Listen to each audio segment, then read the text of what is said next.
Bismillahirrahmanirrahim. Assalamualaikum warahmatullahi wabarakatuh dan salam sejahtera.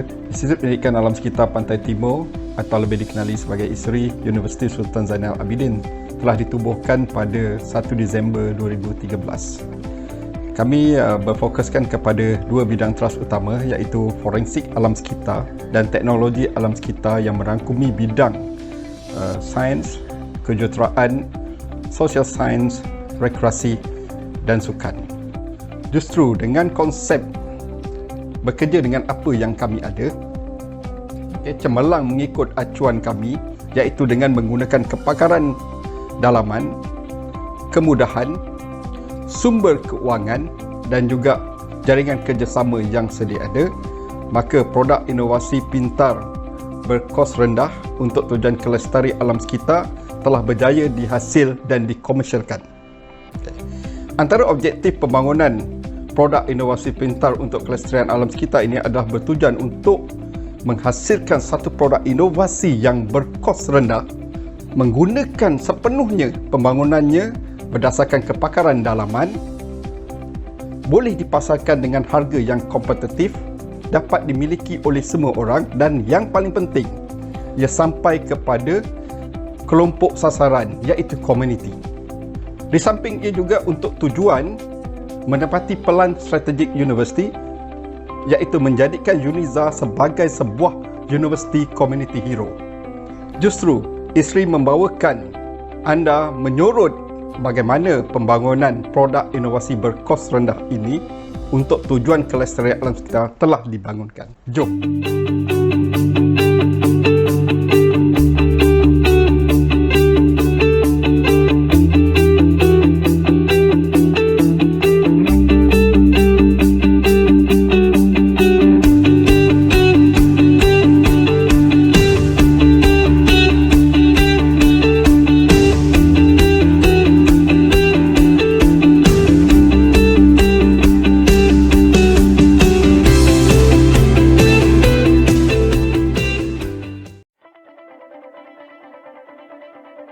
Projek penyelidikan pengekstrakan minyak gelam ini telah dimulakan pada tahun atau penghujung 2015.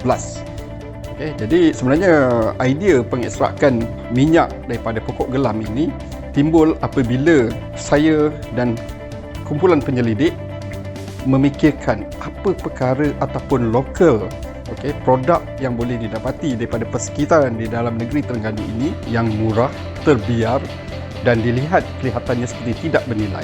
Jadi bermula daripada situ kami mengkaji, melihat dan didapati bahawa pokok gelam ini menghasilkan minyak. Dari keseluruhan pokok ini tadi, semua bahagian daripada pokok ini boleh menghasilkan minyak. Jadi khasiat daripada minyak gelam ini sangat tinggi. Malah secara tradisionalnya di negeri Terengganu ini, masyarakat Terengganu telah menggunakan terutama untuk tujuan penjagaan kesihatan ibu-ibu selepas bersalin. Tetapi pada ketika itu daun gelam ini direbus dan diminum airnya.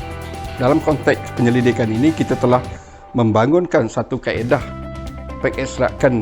alat pengekstrakan berkos rendah dan juga mudah boleh dilakukan pengekstrakan ini di mana-mana sahaja, sama ada di makmal, di rumah atau di mana-mana sahaja selagi ada bekalan elektrik. Jadi dengan kaedah ini, objektif utamanya adalah untuk dilakukan di rumah-rumah, atau dengan kata lain, komuniti boleh melaksanakan di kawasan rumah mereka dan boleh memetik daun gelam di persekitaran rumah mereka juga. Jadi dengan sumber bahan mentah yang banyak ini, maka pembangunan minyak gelam berteraskan kepada komuniti telah berjaya dilaksanakan.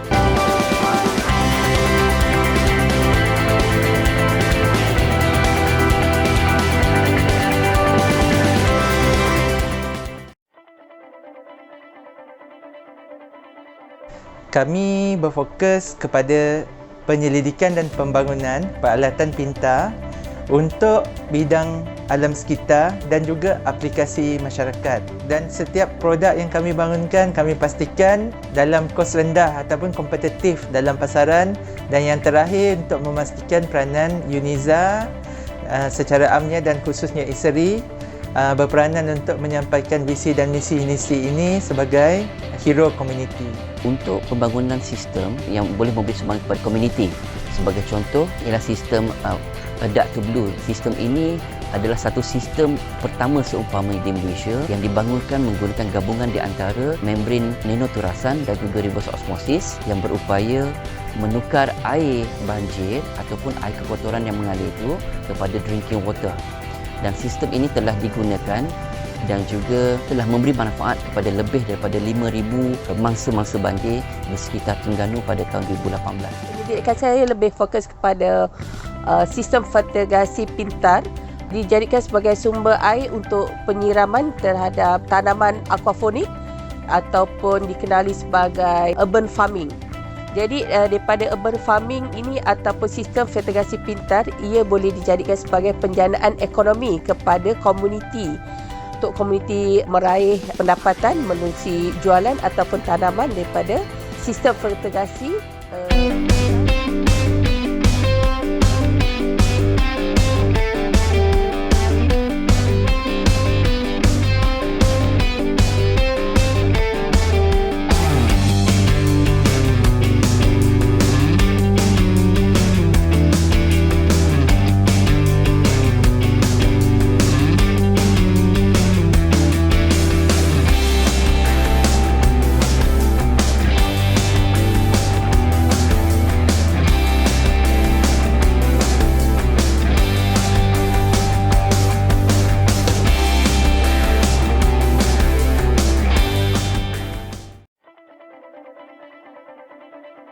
Pendidikan di SRI ini kita terbahagi kepada beberapa kajian pendidikan, iaitu pendidikan falak. Sebagai contoh, pendidikan falak dari segi penentuan melihat anak bulan, penentuan takwim, waktu solat, kemudian arah kiblat. Selain daripada pendidikan, kita di SRI kita ada satu lagi kita kenali sebagai komuniti, falak ataupun astronomi kepada komuniti. So kita ada program-program yang kita jalankan di luar ataupun di Balai Cerap sendiri, seperti pendidikan-pendidikan yang hasil-hasil pendidikan kita letakkan di galeri di Balai Cerap, di mana pelajar-pelajar, kalangan pelajar, pelajar sekolah, pelajar universiti, institusi ataupun badan-badan kerajaan yang datang untuk melihat hasil-hasil kerja di Balai Cerap. Kemudian yang kedua, kita juga ada buat program-program di luar. Kita buat cerapan program gerhana, kita buat cerapan program gerhana matahari, gerhana bulan, cerapan komet, cerapan fenomena-fenomena seperti fenomena istiwa azam, kemudian ada fenomena meteor shower dan pelbagai lagi fenomena berkaitan dengan astronomi yang kita lakukan di luar daripada institusi kita di UNIZA. Pendidikan astronomi ini kita ada juga berkenaan dengan inovasi. Antaranya yang pertama, produk kita panggil Burst Finder. Burst Finder tu kita tentukan, kita cari aktiviti matahari, apa aktiviti matahari yang ada. Kemudian kita ada lagi produk SID yang juga salah satu produk untuk kita mengkaji tentang kegeloraan ionosfera.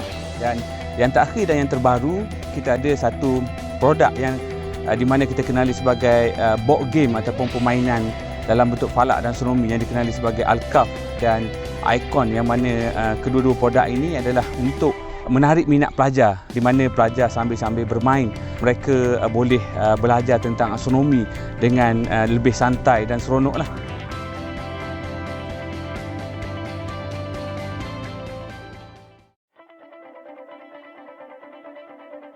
Trend sekarang kita dapati bahawa teknologi dengan sukan kita tak boleh lari.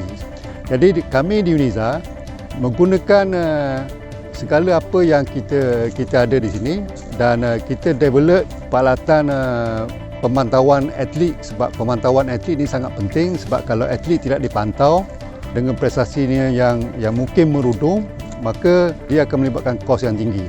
Jadi kita memberi fokus kepada sekarang ini hanyalah melibatkan alat-alat yang murah. Kita menggunakan sistem Arduino dan kosnya lebih murah, 70% lebih murah daripada kaedah tradisional. Sekarang ini kami di UNIZA, di pihak UNIZA mempunyai kolaborasi yang sangat rapat dengan Majlis Sukan Negeri Terengganu, dan sekarang ini kita juga telah menggunakan alat-alat tersebut dengan TFC, itu Pasukan Bola Sepak Profesional di Negeri Terengganu.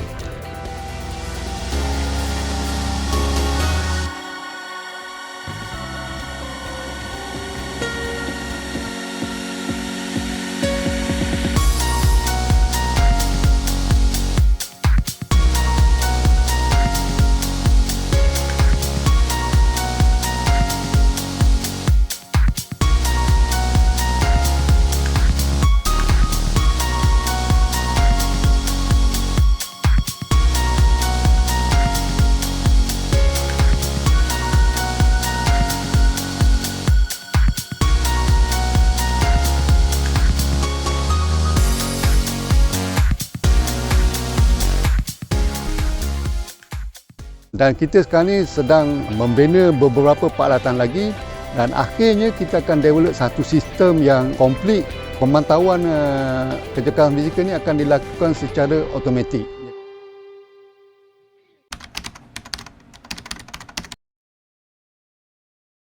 Akhir sekali saya mengucapkan jutaan terima kasih kepada penonton semua dan berharap perkongsian ini dapat memberi faedah kepada semua pihak.